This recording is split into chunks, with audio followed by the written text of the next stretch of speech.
Hi guys! Welcome back sa aking channel. My name is Mildred. At kung ikaw ay bago sa channel ko, please subscribe to my channel.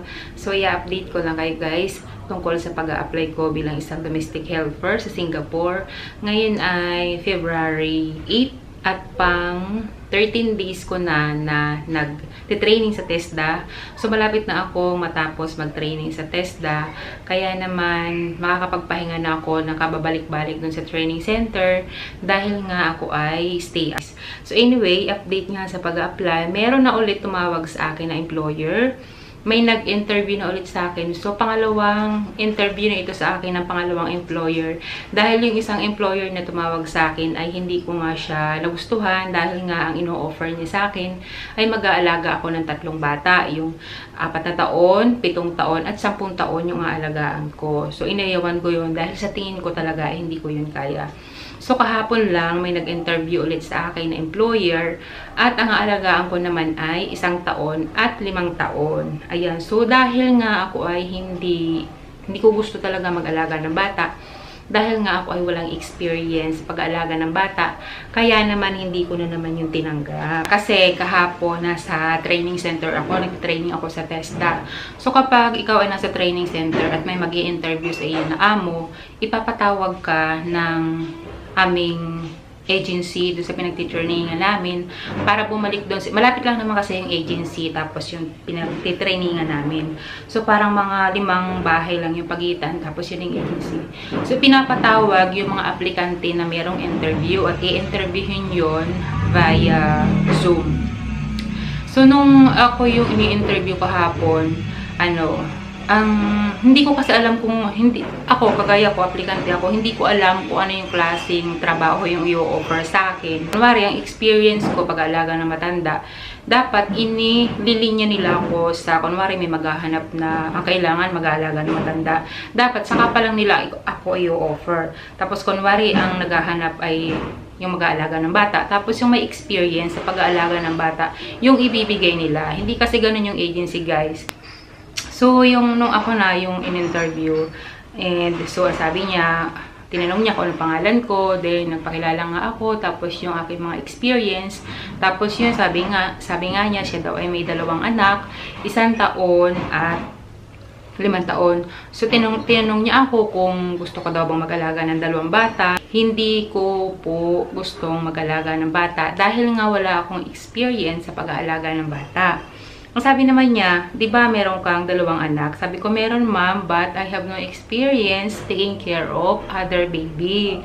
That's why I don't want to work with you. Sabi ko ganyan, para naman hindi alam niyo yung parang hindi bastos na tatanggi ka sa offer niya. Kasi hindi ko talaga guys, prefer mag-alaga ng ibang bata. Tapos hindi ako masyadong mapagpasensya, parang ganun. Tapos alam niyo, nasa ibang bansa, masiselan ang mga bata. Tapos kapag malilikot, dapat focus ka doon. Siyempre kapag domestic helper yung apply mo, hindi lang pwedeng basta bata lang ang iyong aalagaan. Siyempre, maglilinis ka pa ng bahay, magluluto ka pa, mamamalingki ka pa. So, hindi ko talaga mas prepare mag-alaga ng bata. Mas prepare ko talagang mag-alaga ng matanda. Buti na lang kahapon din, merong broker na pumunta sa agency namin, papuntang Singapore. Tapos bukod yung broker na pumupunta sa agency ng Singapore para kumuha doon ng aplikant. So, ang nangyari doon, lahat na mga walang amo sa amin, yung mga wala pang employer, ay ini-interview niya isa-isa. Tapos, ila-line up niya, kunwari ang experience mo ay bata. Kunwari ang experience mo ay matanda. So, yun yung gusto ko, naka-linya, kumbaga, para hindi na ako manghuhula na yung tatawag sa akin, hindi ko alam kung ang paalagaan ba sa akin ay bata, or paalagaan ba sa akin ay matanda. So, napalaban na naman tayo kahapon ng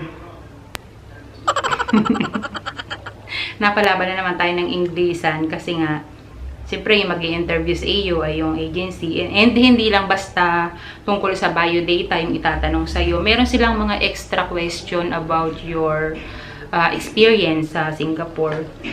Ayan. And yung sa pag-i-interview na yung kahapon ng broker, merong hindi pumasa. 6 kasi guys yung hindi niya tinanggap. Kasi ang problema nung 4, although galing na sila sa Middle East, hindi sila makapagsalitang masyado ng English. and hindi rin sila nakakaintindi ng English. So, siguro dahil sobrang kaba or siguro iba yung English doon sa pinuntahan nilang bansa, sa pagpupronounce ng English at sa pagpupronounce ng English sa Singapore, kaya siguro sila medyo nabigla. Ayan, so hindi sila natanggap dahil nga hindi niya naiintindihan yung sinasabi nung nag-i-interview. Tapos kapag tinatanong siya, hindi rin siya basta makasagot. Kaya hindi tinanggap yun ng agency. Kasi nga sabi ng agency namin, kung hindi ka nakakaintindi ng English at hindi ka makapagsalita ng English, paano kayo makakapag-communicate ng iyong employer? Kunwari may ipapagawa sa'yo, tapos hindi mo naiintindihan, paano mo masasabi sa amo mo yung hindi mo maintindihan or hindi mo nagawa?